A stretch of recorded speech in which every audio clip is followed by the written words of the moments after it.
Last week you went through all the basics of faith, Christianity, and I hope you are really thrilled to have that chance to go through over it.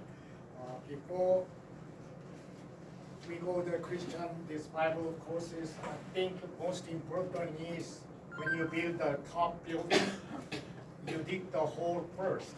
When you have a fence, for a while, you wonder what they are doing, and the deeper you go through fundamental foundation is strong, then you will be able to build a taller building that is safe. What I'm going to try to do is to share my experience, and instead of teaching something, to share our faith each other, so we can build that foundation first before we build the high-rise building, which will come later on the other courses, and some other professor, some other teacher, some other pastor will give you some in detail. But for the next 4 days, I want to share the spiritual formation, which through the course I'm giving you this. Did I give you material?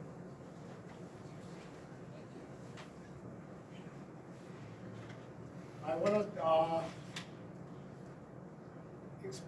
explain about what my background is. I'm a deacon of a New Life Church in Fremont, which is not far from the San Jose area in Bay Area, what you call Silicon Valley. And our area is one of the weakest places because all the knowledge of new technology, the young generation think they know everything, the humanity and all evil thing is common in our area. So our battle against that is really critical, and we need all your continuous prayer. And I want to learn with my experience with you, so I can be more purified. Amen.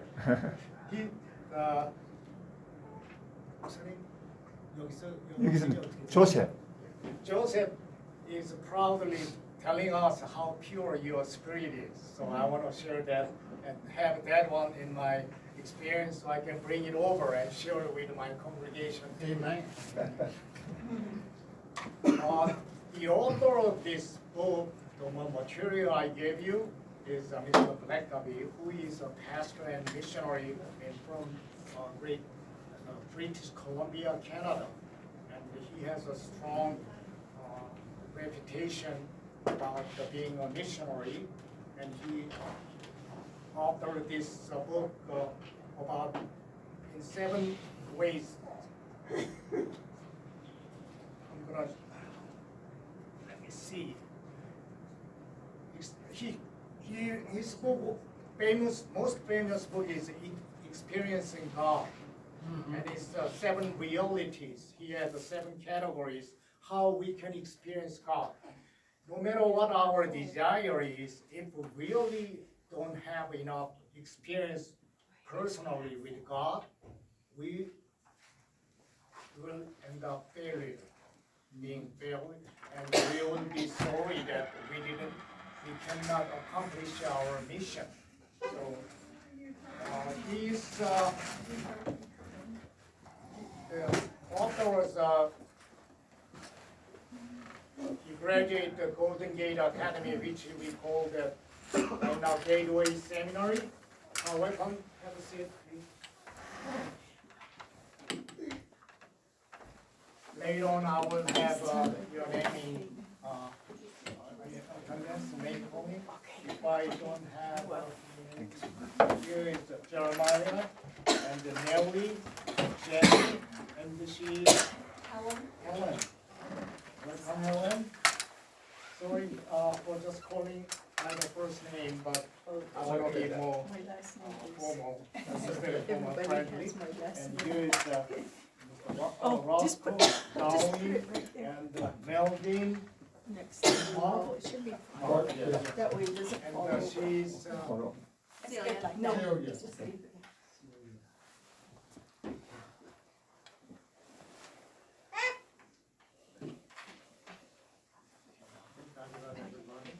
her little boy is Pharaoh. His name's not on. Oh, yeah. Okay, I will need. How do you spell Pharaoh? Just like in the Bible. Oh, really? Yeah. Thank you. Everybody has the book?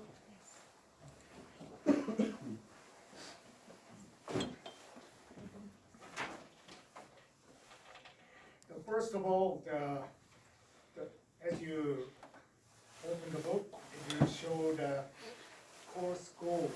These are a little bit small, so you can use the one in your material.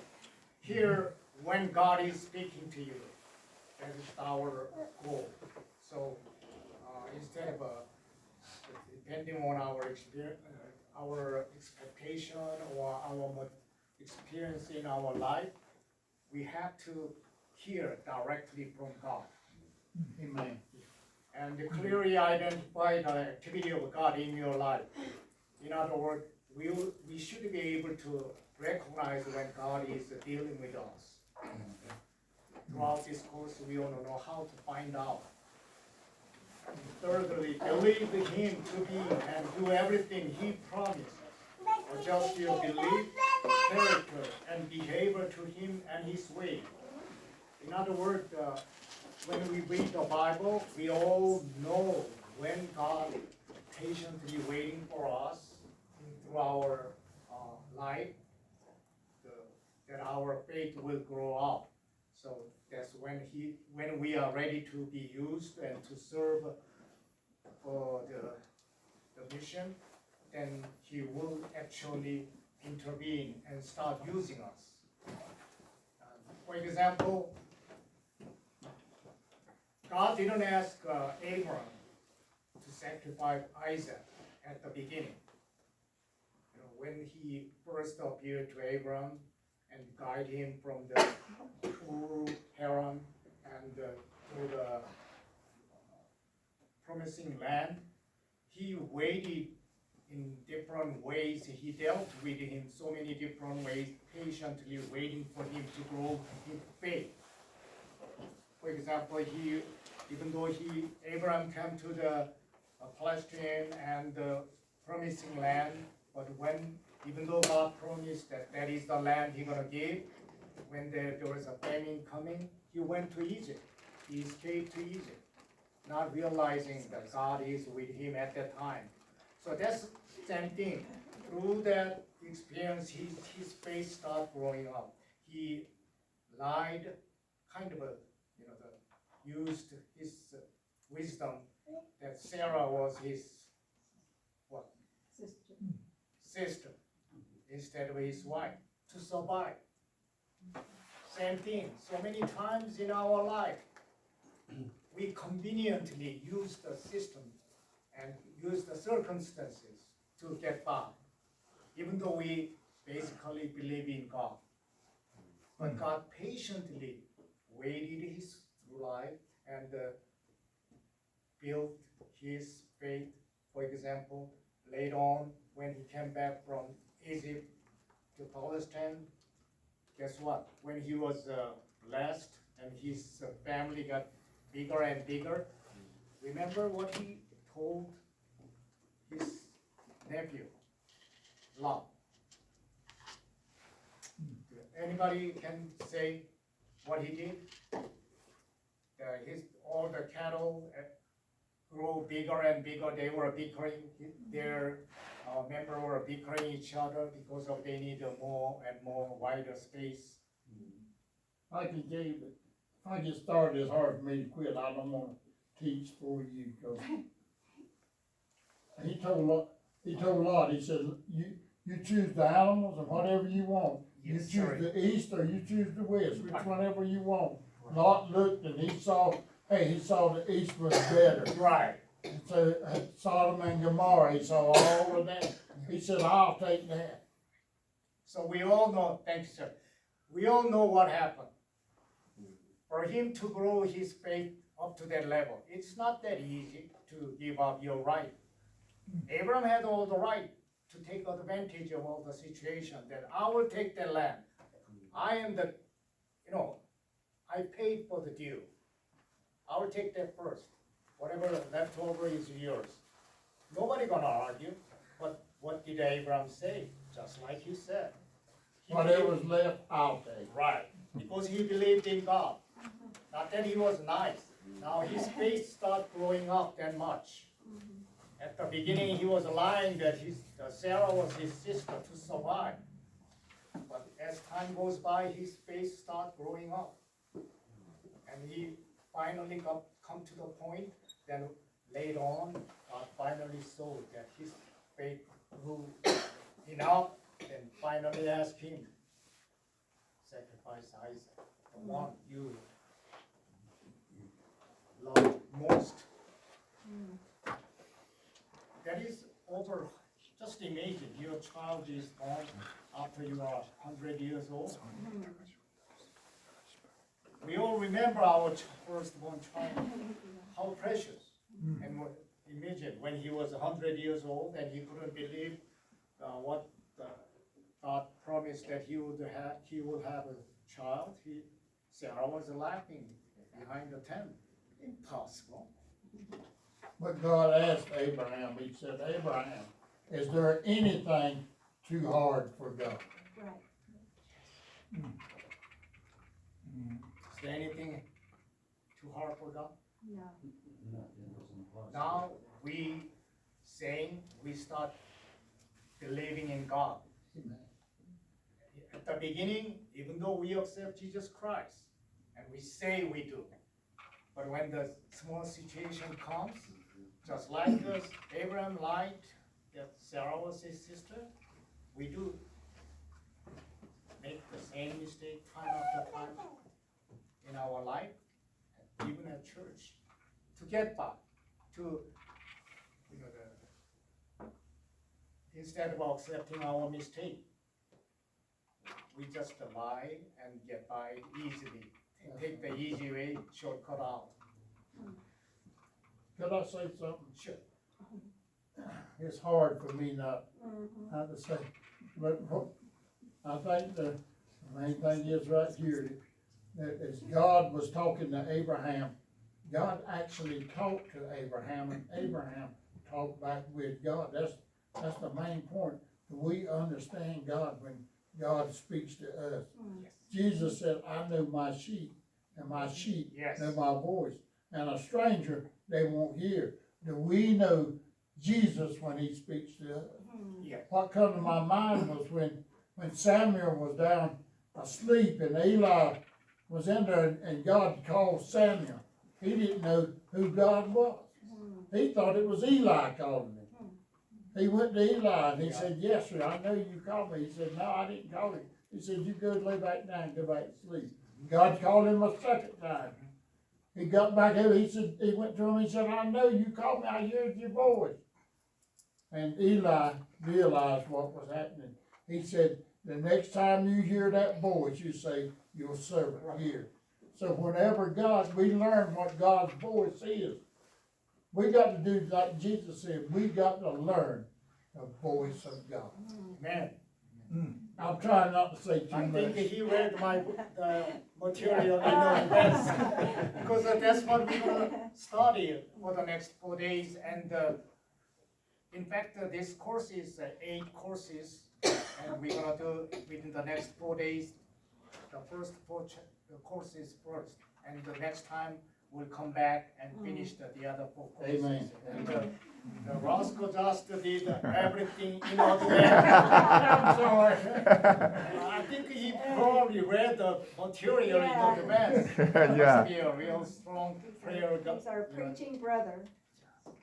Thank you for your help. Thank you, brother, I'm sorry. Although, Oh. as we're gonna keep studying, the Bible is, the way God is communicating to us, there are a few ways. And the basic thing, the most important material is Bible. Amen, amen. And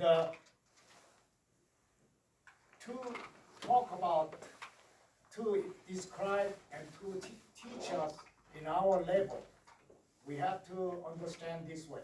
For example, let's say we open the door and the sparrow comes, the bird that fly into our room. We trying panic and trying to get out of this room, and the bird doesn't know where is the exit. Fly here, fly there, scared to death. Then how do we let the sparrow know where is the exit? How can we try to, start her, guide her to go through that door, but Right. bird doesn't understand. Amen, amen. And flew away, hide, or go to the corner. Mm-hmm. To communicate with that bird, how do we do? The best way is to become the bird. Mm-hmm. Communicate with the bird language. That's right. And tell the bird, this is the exit. God created, he's in different dimension from us. Mm-hmm.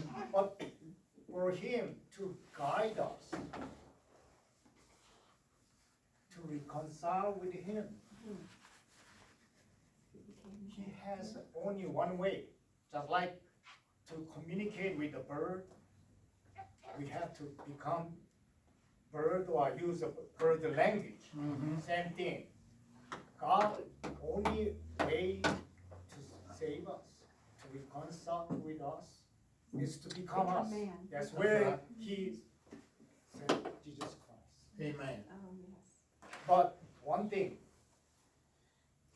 he doesn't explain the whole thing in our level in the way how we expect. For That's the example, truth. when we ask, I'm sure you all were asked from your baby children, Dad, Mom, how's the baby come?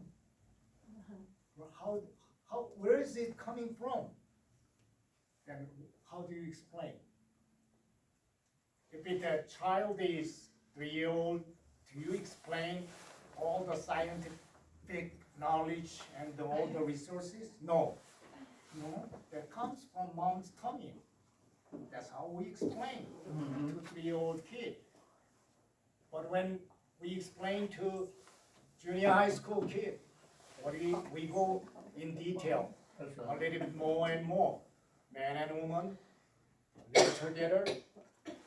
But when we talk about it in college, what do we go through? We talk about all the scientific, Contraception and all. yeah. So same thing, when God is guiding us and step by step, he doesn't tell us all in detail at once. Everything he said on our level is depend on our level of faith at that time. He doesn't teach us all the way to the top level in detail in the Bible. That's right. So sometimes we wonder how come he doesn't let us know. We all here arguing, first timer, questioning, why he doesn't tell us to not smoke? For example, That's the right. Bible doesn't say that, about all the scientific thing that is going through right now. Just think about it, 10 years ago. Did any of us imagine that we're gonna start using cell phone every day? We know there is this kind of scientific thing is existing. We didn't know. But now it's so common. Even the babies, Even the babies. yeah, when they come, they grab our They cell know phone, what to do. go through like this.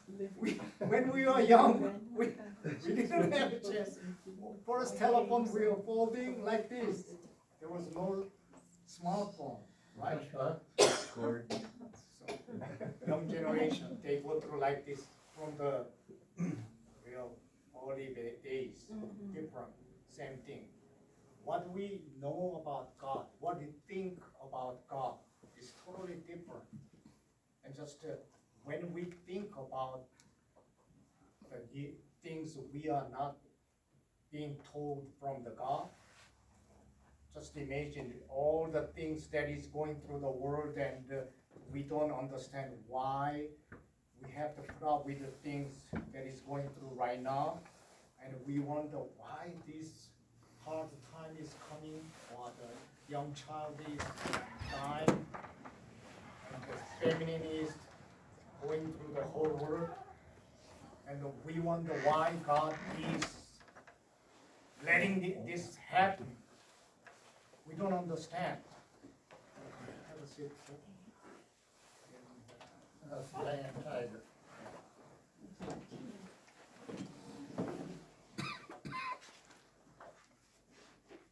You got your ears in order.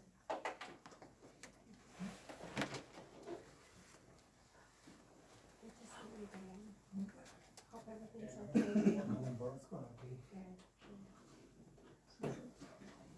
Okay.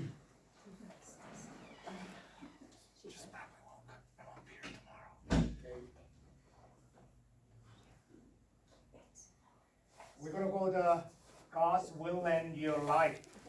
The Bible is God-centered, God's purposes, not our plans. A lot of times we read the Bible thinking God will give out some kind of a plans, some kind of a guidance that day, just one day or two.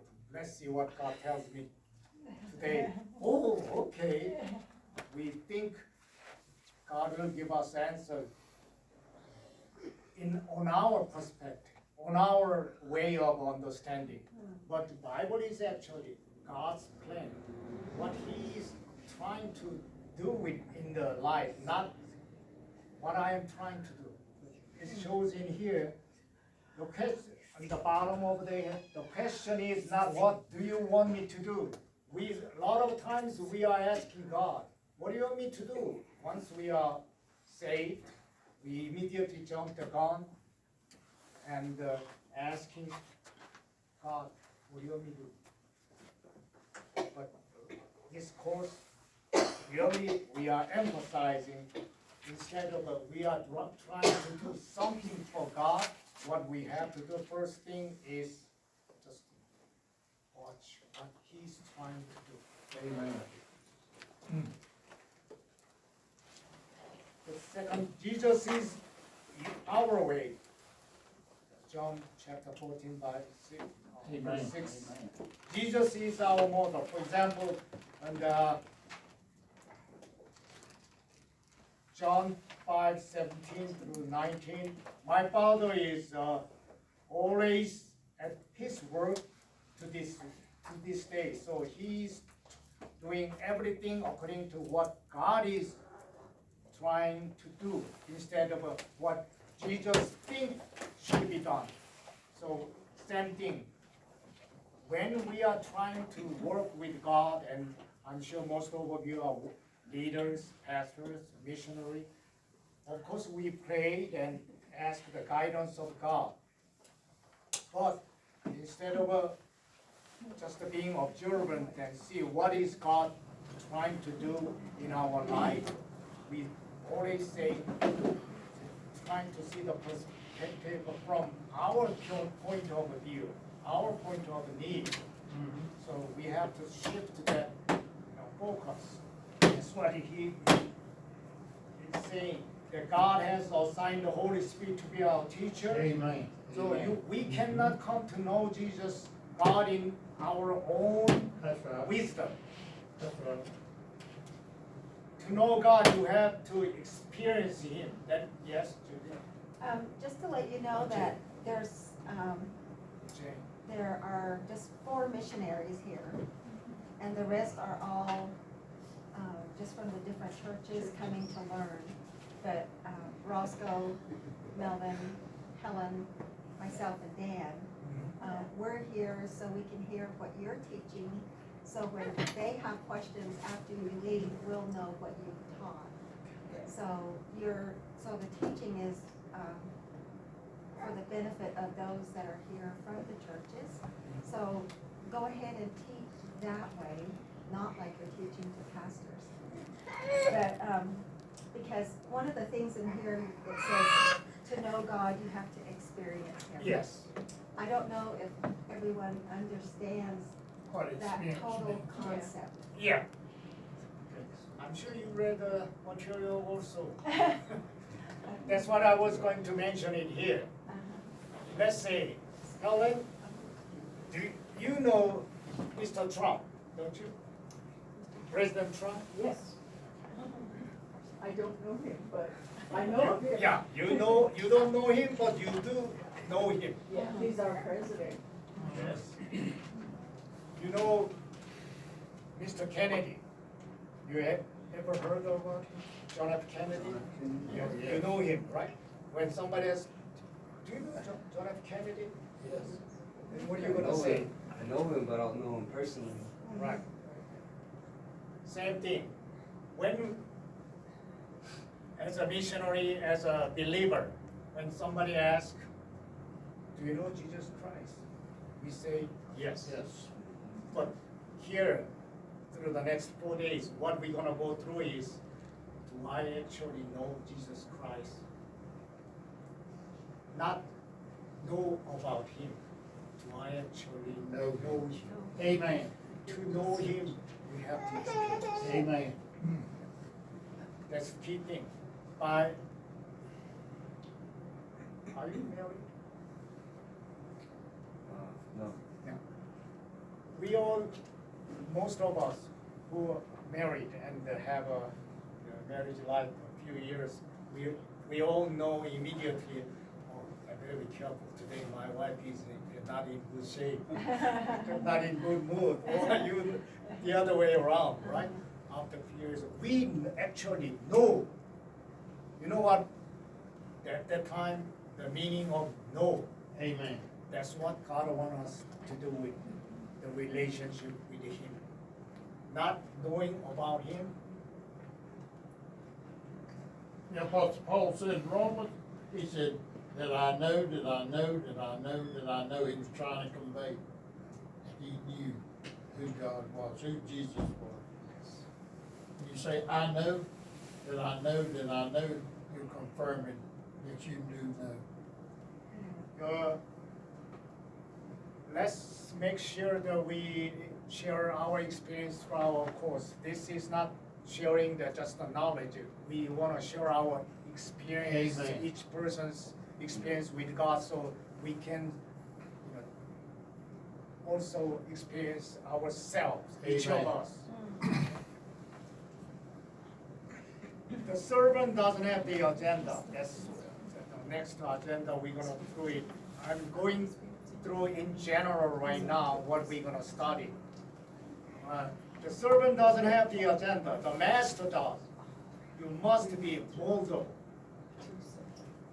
A lot of times we wanna become, as soon as we are saved and we are called, we wanna be that guy. We wanna be a Pastor Paul. We only have Pastor, just like Peter.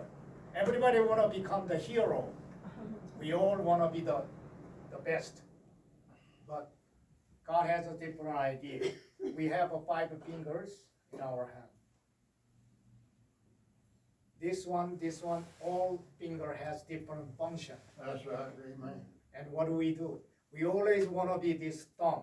Okay, I want to be best in our church, best among the pastors. Our church should be the best in the whole the territory. Always we want to do the best. Just like when we're gonna study about Potter's house. When Potter tried to make some of the clay, he had a different purpose. Sometimes he needed a cup. Sometimes he needs the clay, sometimes he needs a flower base, but we all have, no, I want to be this. We had our own agenda in our life. Even serving God, a lot of times we want to become, oh no, I want to do this way.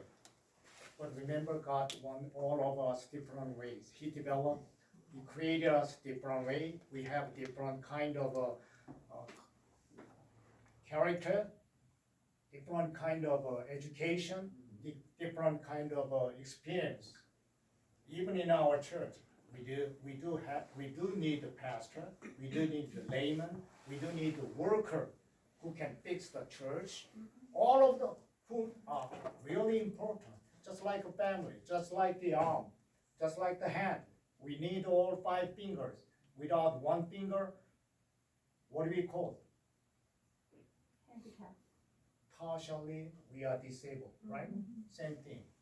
Without me, it look like the pinky. It is also as important as the thumb. That's what we have to be aware in our church, in our community. Says the question is, as I repeated, not what you want me to do for you, but what you are doing. We think we are saved, and we think once we got the ticket, everything will go smoothly.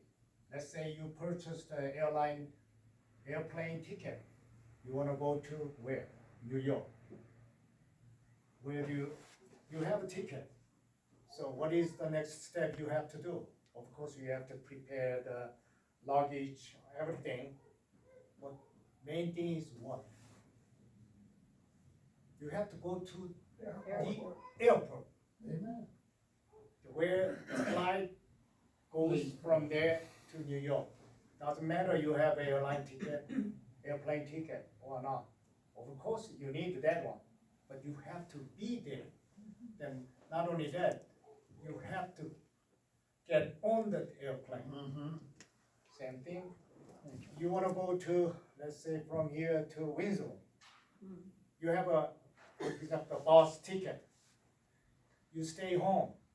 I got a ticket. The bus must come to me to pick it up. Does it work No. that way? No. There's no good. We have to go to the bus station, wait for the bus to come on that time, then actually get on. Same thing. We are safe. That means we have airline ticket, bus ticket. But what is the next step for us to do? We have to actually get on the train, or get on the bus, or get on the airplane. So that is the step we have to go next.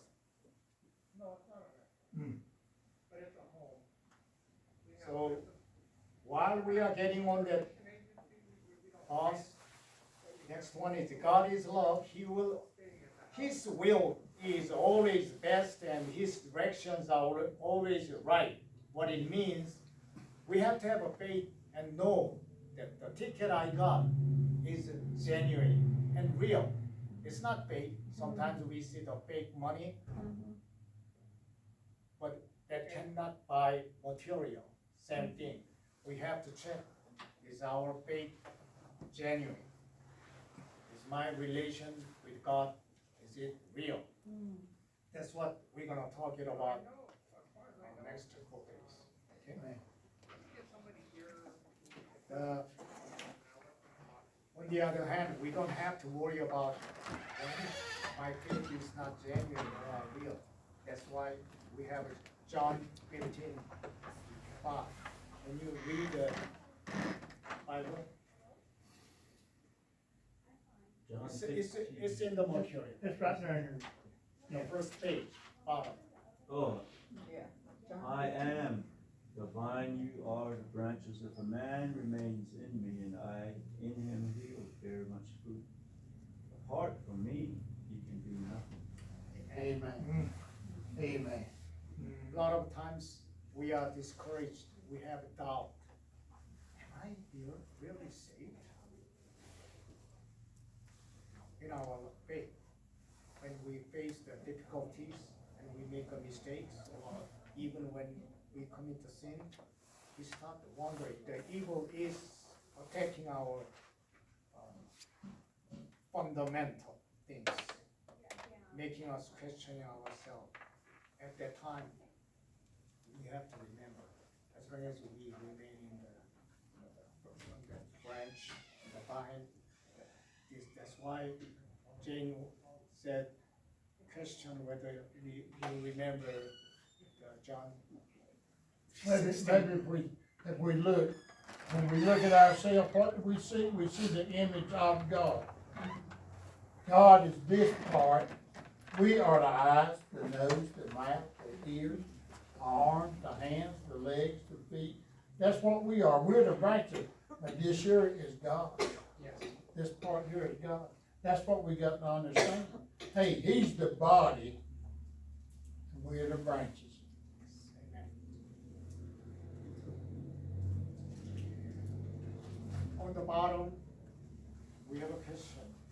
What do you want to get out of this study, this spiritual formation? If you take a look at the next page, there are 7 realities of experience God.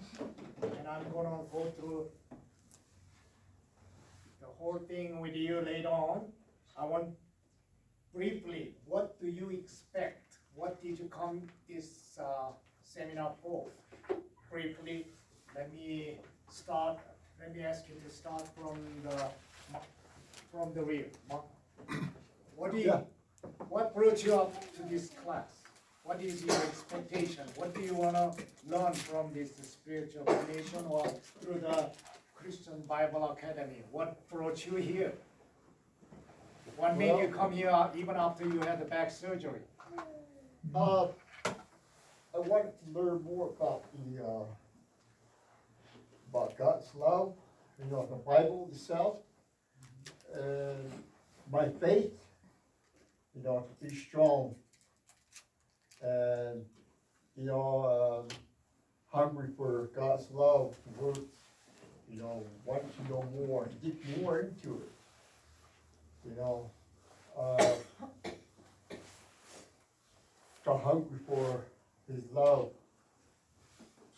and I wanted to do more. That's what I'm here for. Thank you. Even though I have a hard time of hearing, that's the reason why, I want to get more and more into it. And I've been doing it for years, and wanted to learn more and try to get more into it, and so I can go out, to witness and to serve Him more. So I'll know what I'm talking about, and better understand and learn more about God's love, and that's what I'm after. Thank you.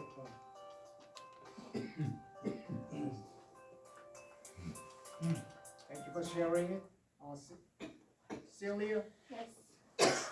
we are sharing what brought you over here to join this class. What is your expectation?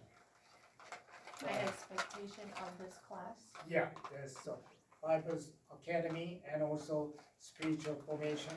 What is your expectation? What do you want to learn or share? What brought you to this academy? Well, I just saw the little flyer in our church, Yes. and so I called Joseph to see if I could come. Said yes, so put in the application, and my expectation of the class, just to learn more about God.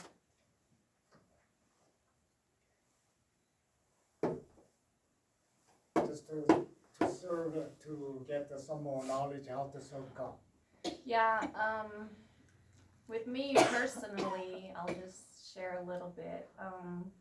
God has really been there for me in my life through a lot of dangerous situations, and I recognize his presence in my life, and I'm grateful and I'm very thankful for him, being a protector and being a provider and being patient and full of mercy and love. And in return, I want to do what he wants me to do, being faithful. So every day I commit myself to being faithful in little things. I start little because that's what he says, start little. And so being faithful is one of them. Honoring my mom and dad, that's something and also loving people, loving him first, loving people, you know, obeying these commands that he sets for us. Those are my goals, those are my aspirations, those are my visions that I have within myself. So just to also just to be around people that believe in God as well, because it feels, you know, kind of pointless to be around people that don't really want the Lord. It feels kind of a waste of energy and time, and just to be around other people that are seeking the Lord helps a lot. So just to give back to the Lord what is due him, respect and the best of myself. So Thank you. I hope does that answer your question? Yeah, oh, sure. There is no specific right answer. We just want to know each other so we can become the whole as a family member and know about, you know, reflecting ourselves, questioning ourselves. That person is here for that reason. What was mine? Am I going to get, you know, or changing my aim, or what I'm gonna learn from other family members? Because we are all here for some reason. God brought us into one way or the other for certain reason. So we wanna learn through others that the purpose of this academy, and because eventually you have to depend on each other to achieve the goal as a leader in your society, in your community, in your church. Melvin, next. What do I want out of this course?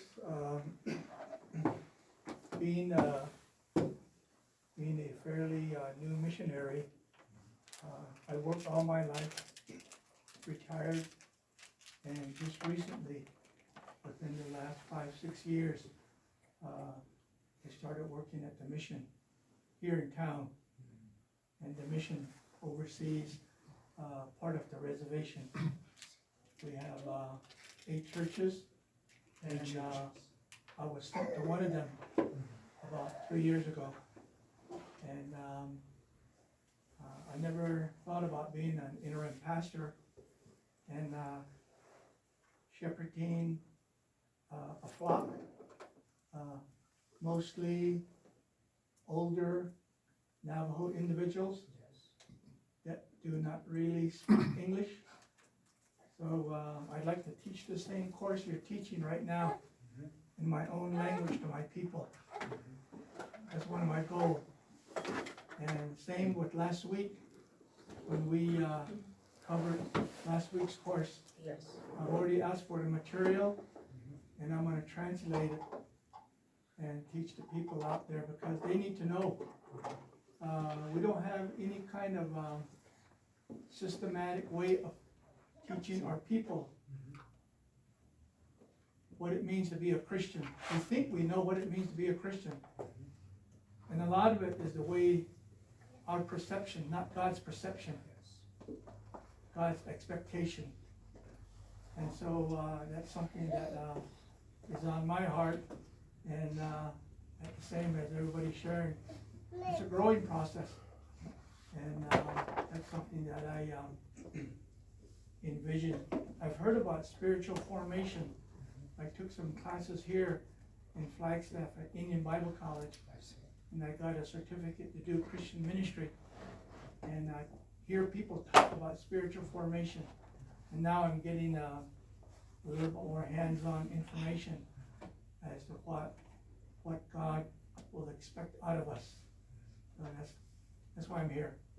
Thank you, sir. And maybe I have to learn from him.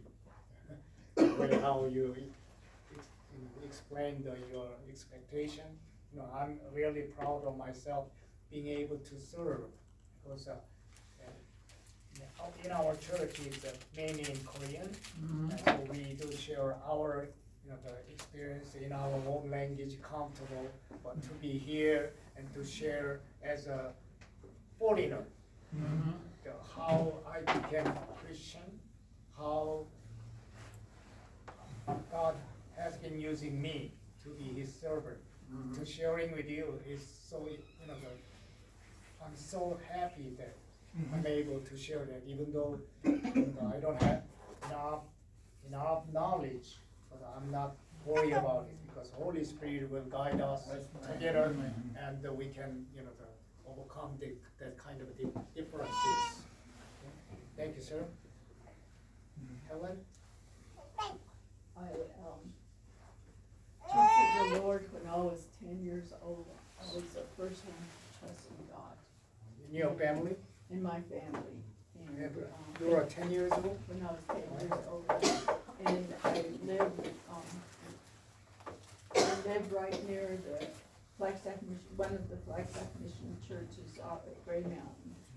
And I was walking, I had polio, so I had surgery, numerous surgeries. And I was walking with crutches, and then I found out the church was just directly across from where my parents lived. And so I just started walking. I wore out 3 crutches the first 6 months, I think, because I wanted to walk and really do it again. And so that's how I started. And then the missionary took me under her wings and started teaching me verses and stuff. And I started reading all the books in the library at the church and wanted to know God more. And then one of the missionaries that was down the road from us at Hidden Springs asked me if I could start interpreting for him. So a lot of my Bible training was learning how to interpret the lessons and stuff that he was doing. I went from Cameron, Gray Mountain, started Bible studies for kids, and started teaching them how to teach the ladies that were in the church. Started developing lessons in Navajo and songs that were for children. I translated them into Navajo. And so that's how I started out. And then when I got to high school, when I was 12 years old, I was at family camp, and I gave my life to the Lord. And I said, Lord, you're going to do what you want to do with me. I'm yours all the way. I'm not turning back. And I have not turned back. I worked with Flagstaff Mission to the Navajos in the office and out teaching the ladies how to teach at different churches and doing vacation Bible school and worked with them for 20 years. And then my parents needed me. My dad had Alzheimer, and my mom passed away in 91, so I left the mission to take care of them. And then from Indian Bible College, Mike Calvin, that's a pastor from Flagstaff Mission to the Navajos Downtown Church. He was the one that said, do you want to come to work with us at Indian Bible College? And at Indian Bible College, I was the registrar Indian woman and a Navajo teacher. And I did a lot of women's ministry on the reservation and still doing it from my home. And I took these classes, Experiencing God with Flaherty classes and stuff. So for me, it's just to refresh what I'm doing now individually with the Roxbury ladies and help here when I'm needed and go on the reservation when they need a teacher. How to study the Word, the relationship with God.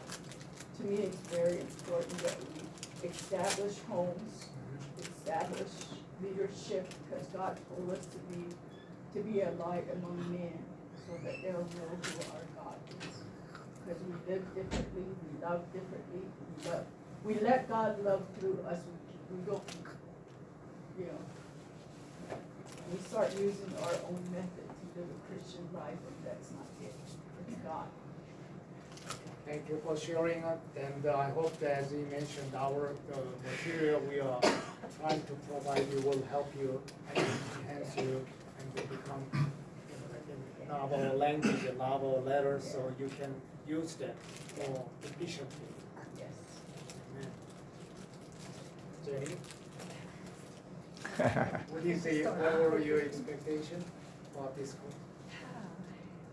Well, being part of the planning of the CBA,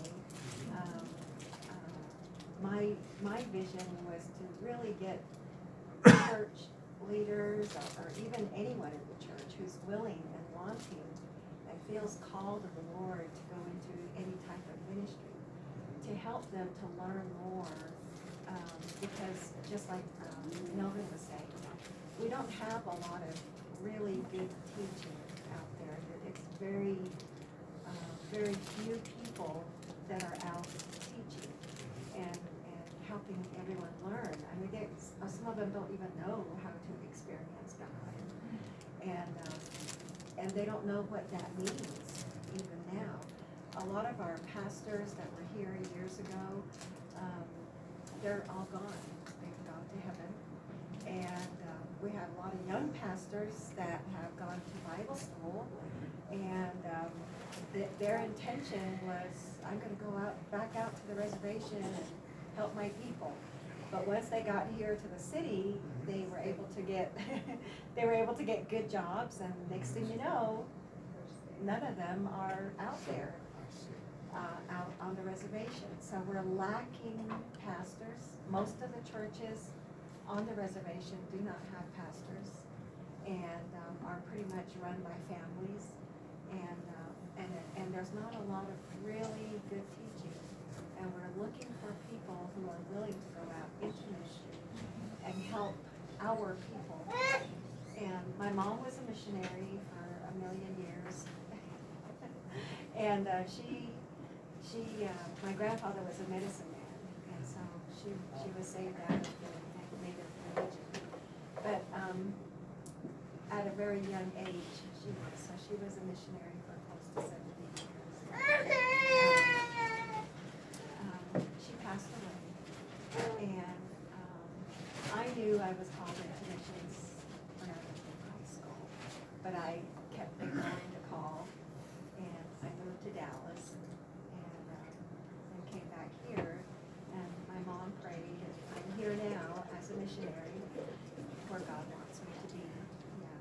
So I really pray that we can get more people to come and learn how to be ministers for the Lord and to serve our people.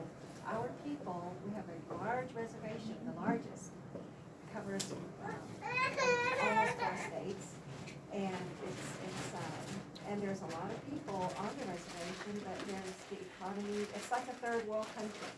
The economy is really bad. Everything is owned by the federal government.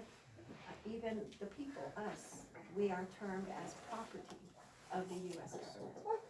And so it's very, very difficult out there. Our suicide rate is high, so high, and we even have pastors' kids that are just committing suicide. So we need help.